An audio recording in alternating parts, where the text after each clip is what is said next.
Hello, my name is Martin Faix. I'm senior lecturer in international law and advising for international affairs here at the Faculty of Law of the Palacký University in Olomouc. Our law school welcomes every year a number of professors and scientists coming from different countries and different continents from all over the world. And one of them is today with us, Professor Hennie Strydom from South Africa. Hennie, welcome to Olomouc again. Thank you. It's a pleasure having you here, and thank you for making yourself available for this interview.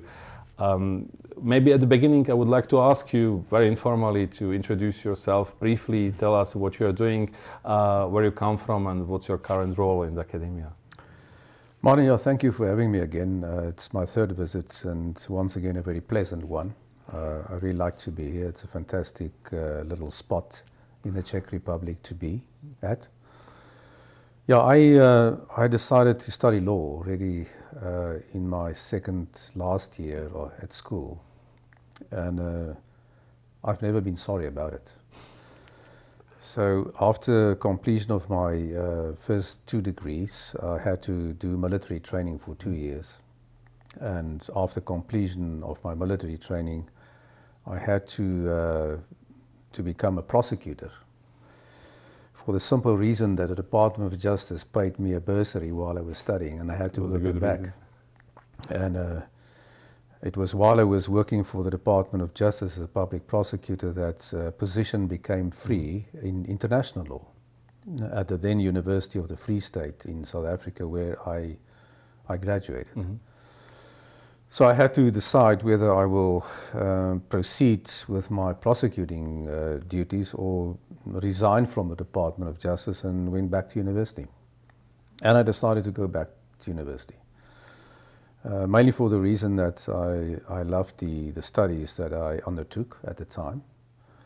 And international law was one of my favorite subjects. So I went back, it was the beginning of 1983. And at that point in time, I had a master's degree in law.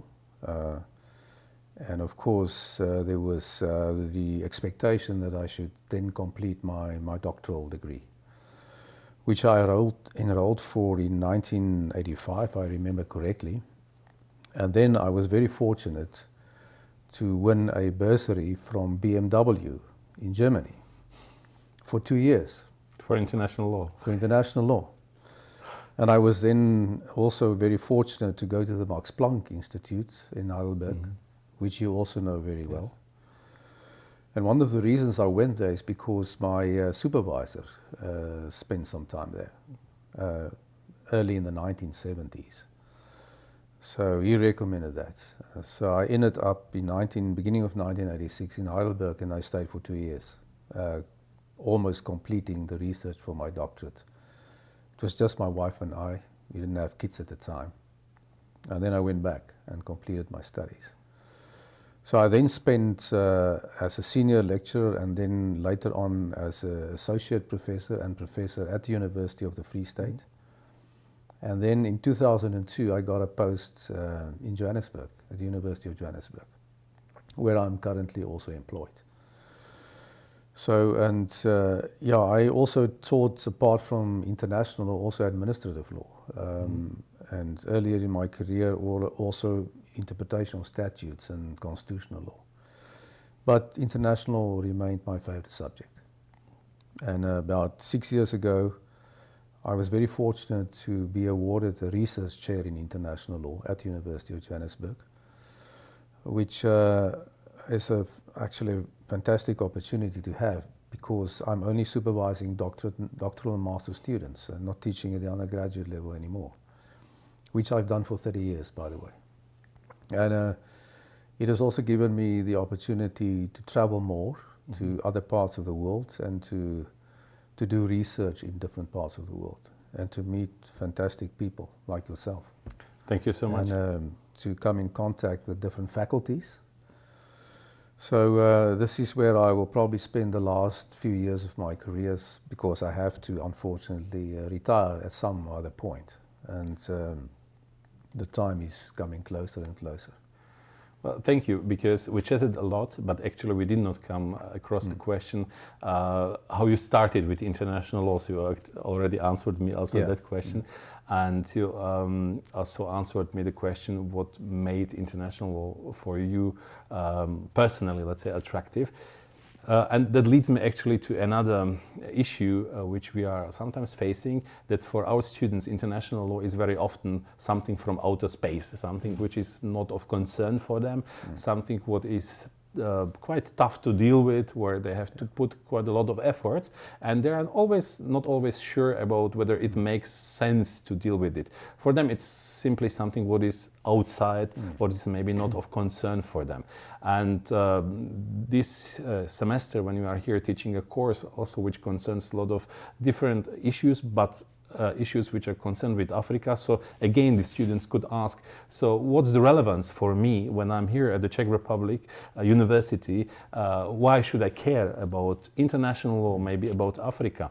So as one of the most eminent experts in international law, would you have an answer for the students why they should care and why they should do international law? Yeah, especially today. I think we live today in a far more interconnected world. So the problems that are happening in one area have effects in other parts of the world. And you can't escape the problems. So they are like something that contaminates also areas beyond where these problems are taking place. And we have to find, secondly, common solutions for these problems. And we can only do so by cooperating and increase the cooperation between states and societies. So to ignore it is not going to solve the problem. We have to engage with it, we have to be aware of it, and we have to work together to find solutions. So for me, that is one of the signs of the relevance of international. Second one is that there are many issues today domestically within countries that are regulated by international law. The protection of human rights is one. The protection of the environment is another one. Our criminal law is affected by international law developments and so on. If we think about international criminal law as another example, and the developments in that regard affecting quite often various states because they have to cooperate in support of, for instance, the International Criminal Court. They have to assist with the gathering of evidence, and there are many other examples. In my time, the world was not that interconnected, but nevertheless, even at that stage, there were things happening elsewhere which affected the country in which I lived. Let me give you one very good example. When I started studying law in the 70s, we had the Southwest Africa Namibia cases before the International Court of Justice. In fact, my supervisor was one of the legal counsel in that case for South Africa. It happened, or the issues were in a neighboring state, in Namibia, but it affected South Africa profoundly. And the discussions that were going on inside the country at the time, we were all aware of it, although we didn't quite understand the legal the technicalities of it and the real deep-seated international issues. I only later on in my studies, became familiar with the cases. And today, on the African continent, just to give you another example, we have conflict areas not far from the country in which I live. When those conflicts happen, we get the refugees, we get the migrants. So the borders have become sort of less distinct for all these issues, and that's why I think we cannot escape a domestic effect of issues happening elsewhere. I fully agree with you that since we have global challenges, we require, or those challenges require global answers, or at least common answers, and international law is basically one of the tools how to respond to those challenges. So it's a part, or it's a tool how to implement the shared responsibility which we have to protect the common values. And for the last 100 years, the mankind has been actually so far that we do have actually certain common values, definitely. The courses which we offer here at the law faculty, the intensive courses with lecturers from abroad, are actually meant to offer different perspectives in order to enable our students to look at these global challenges also from different perspectives, not just from our Central European or European perspective. And our students, or the courses which we offer are sometimes not easy to master for our students, exactly because they have to face a different way of teaching and so on and so on. So maybe I just wanted to ask, how do you cope with our students, and how are they doing, let's say, in the classes? I always found that teaching in a different environment compared to your own, it's a very enriching experience, because you come across people who come from different backgrounds and cultures, and you have to adapt to them. Also, especially taking into account the level of education that they've gone through as far as international law is concerned. Some have limited experience with international law. Some have just started, others never had experience of international. So you have a mixed group. And it forces you to rethink the way in which you try to get knowledge across. And it's also a challenge for me. And I like it, because it forces me to go back to the fundamentals of the subject and try and deal with it and explain it in a way that the students can connect with and can understand.